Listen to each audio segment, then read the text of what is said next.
Halo Sobat Media, berjumpa lagi dengan kami di channel Media Blambangan.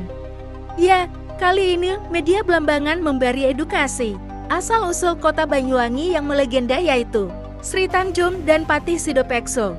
Sebelum kami lanjutkan, jangan lupa dukung terus channel kami Media Blambangan dengan cara like dan subscribe.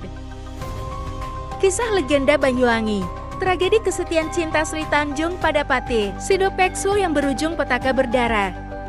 Sri Tanjung yang berwajah cantik nan anggun, sangat mencintai dan setia kepada suaminya, Patih Sidopekso. Kisah cinta keduanya menjadi legenda dan cerita rakyat yang berkembang turun-temurun di masyarakat bumi Blambangan yang hidup di ujung timur Pulau Jawa.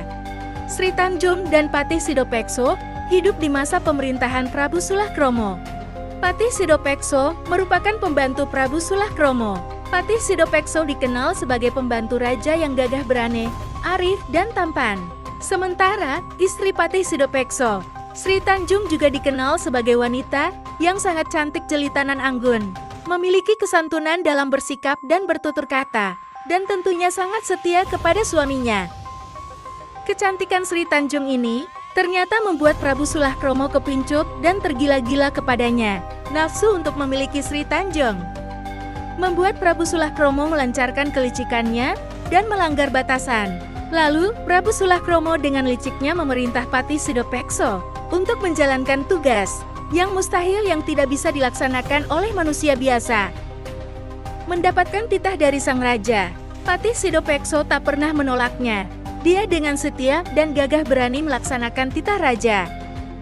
Dan akhirnya Patih Sidopekso berangkat bersama sebagian pasukannya, melewati tengah hutan belantara.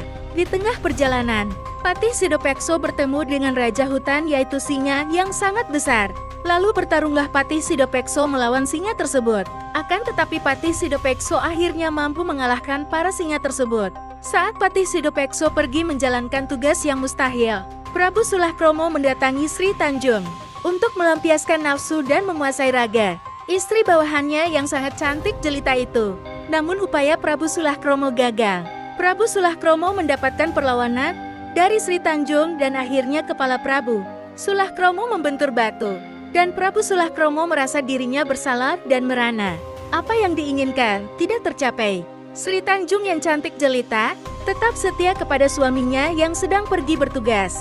Sri Tanjung selalu menunggu kedatangan Patih Sidopekso dengan sabar di rumahnya. Cinta Sri Tanjung kepada Patih Sidopekso tak sedikit pun luntur.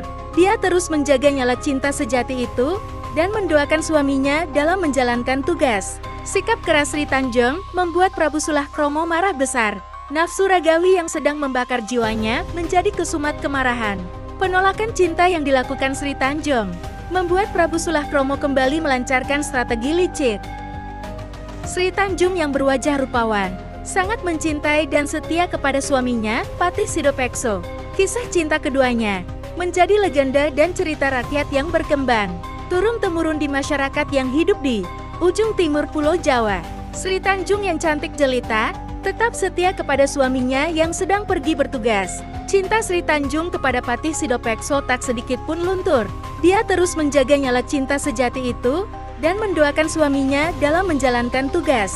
Patih Sidopekso ternyata berhasil menjalankan misi mustahil yang merupakan akal-akalan dari Prabu Sulakromo.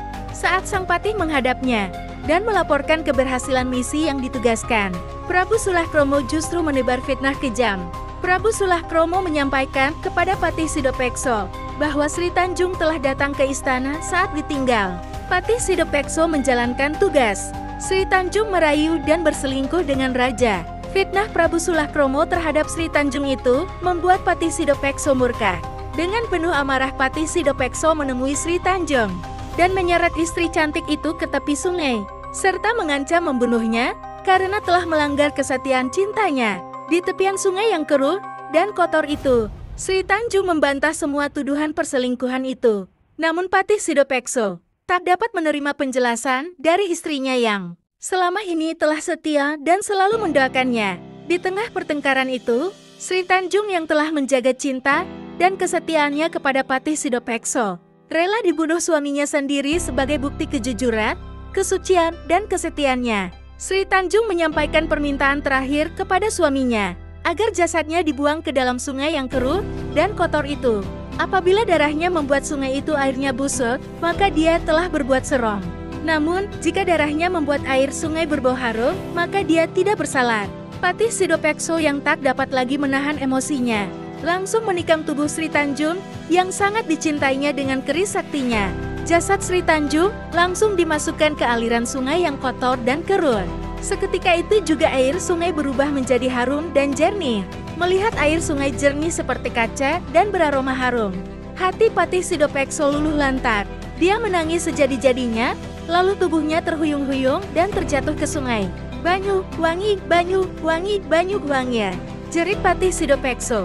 Lantas Patih Sidopekso merasa bersalah dan sedih karena telah membunuh istrinya yaitu Sri Tanjung. Jeritan Patih Sidopekso inilah yang akhirnya didengar oleh rakyat dan menamai daerah tersebut dengan Banyuwangi. Banyuwangi memiliki arti air harum sebagai bukti cinta dan kesetiaan. Sri Tanjung yang cantik jelita kepada suaminya. Terlepas dari legenda rakyat tersebut, Banyuwangi yang dahulu merupakan tanah Blambangan, merupakan daerah yang keramat dan sulit ditundukkan sejak masa kerajaan Majapahit, Bali, hingga VOC Belanda. Begitulah sekilas cerita rakyat Blambangan yang melegenda. Bagaimana menurut Sobat Media? Jangan kemana-mana, pantengin terus channel Media Blambangan yang akan memberikan informasi dan edukasi. Saya Eka pamit undur diri. Terima kasih dan Assalamualaikum warahmatullahi wabarakatuh.